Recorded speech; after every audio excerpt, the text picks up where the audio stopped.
नमस्कार दोस्तों, हमारी आज की कहानी का नाम है सफाई। ये क्या बहू, तुम झाड़ू लगाने लगी? हे भगवान, सारी चादरें, तकिए के कवर, सोफ़ा कवर सब उठा दिया। अभी तो गीता को गए 5 मिनट भी नहीं हुए। तुम्हें किसी ने बताया नहीं कि कोई घर से बाहर जाए तो तुरंत झाड़ू नहीं लगाते, कपड़े नहीं धोते?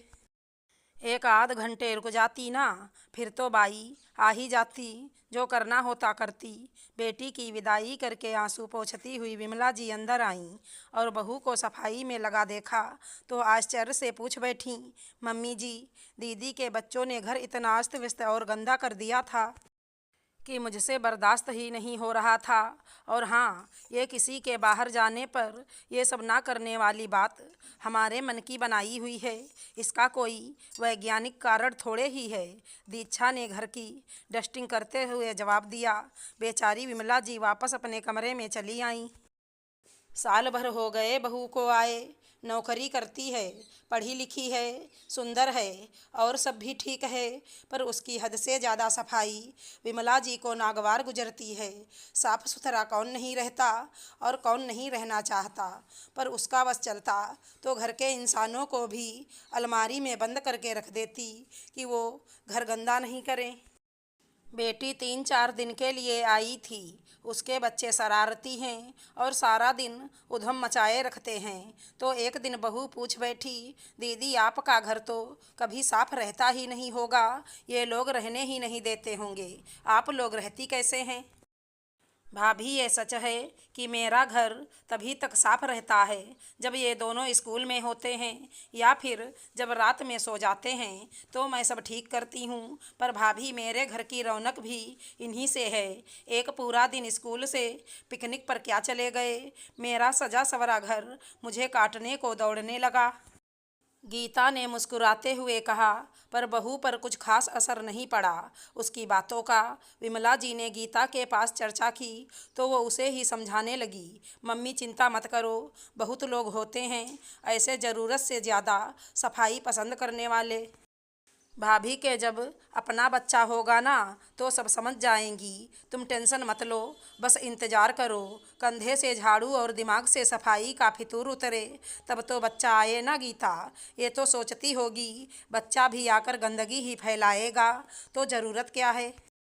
जाने कब समझ आएगा उसे कि सजे सवरे घर से आने वाली खुशियों से लाख गुना सुखद हैं वो खुशियाँ जो बच्चे के बिगाड़ने से आती हैं। विमला जी दुखी होकर बोलीं, और सच में कहीं न कहीं यह बात भी थी। अपने मायके में भाई बहनों के बच्चे और ससुराल में ननद के बच्चे देखकर दीक्षा सच में हिम्मत नहीं कर पा रही थी बच्चा करने की।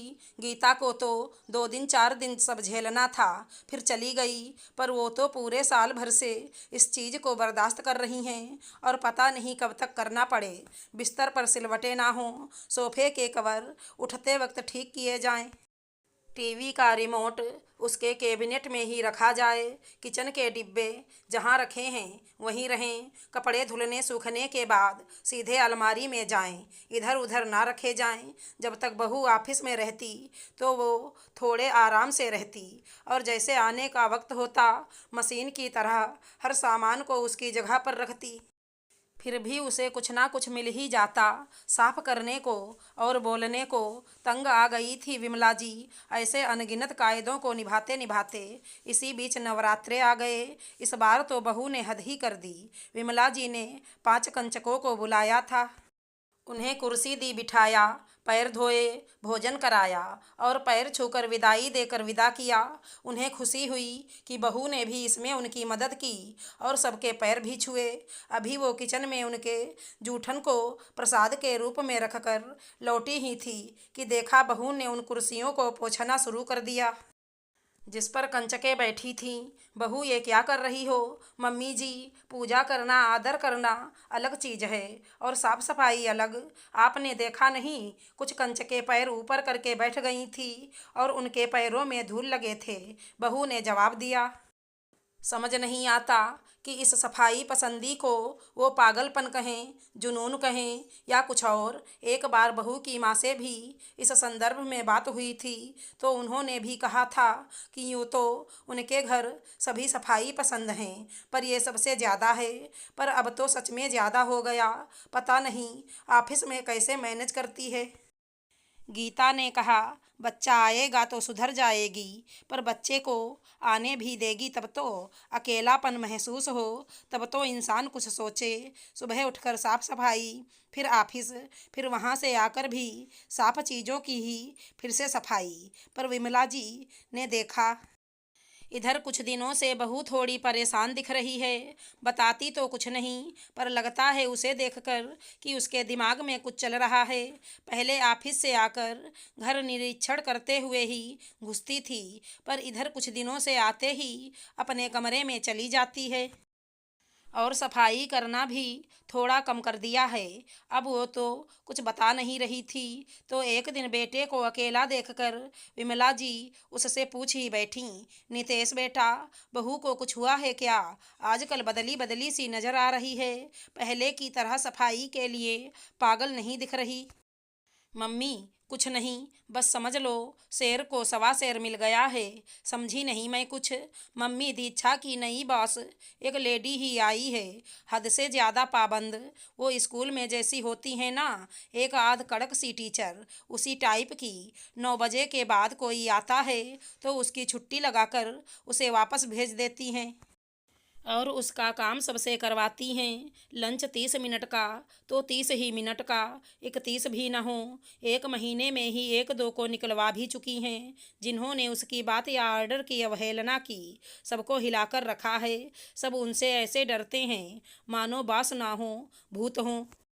ये सब देखकर रोज दीक्षा को एहसास हो रहा है कि जबरन थोपे गए काम और बातें कितनी कष्टकारी होती हैं। इंसान सबसे अच्छा काम सहूलियत और मनमाफिक वातावरण में ही कर पाता है।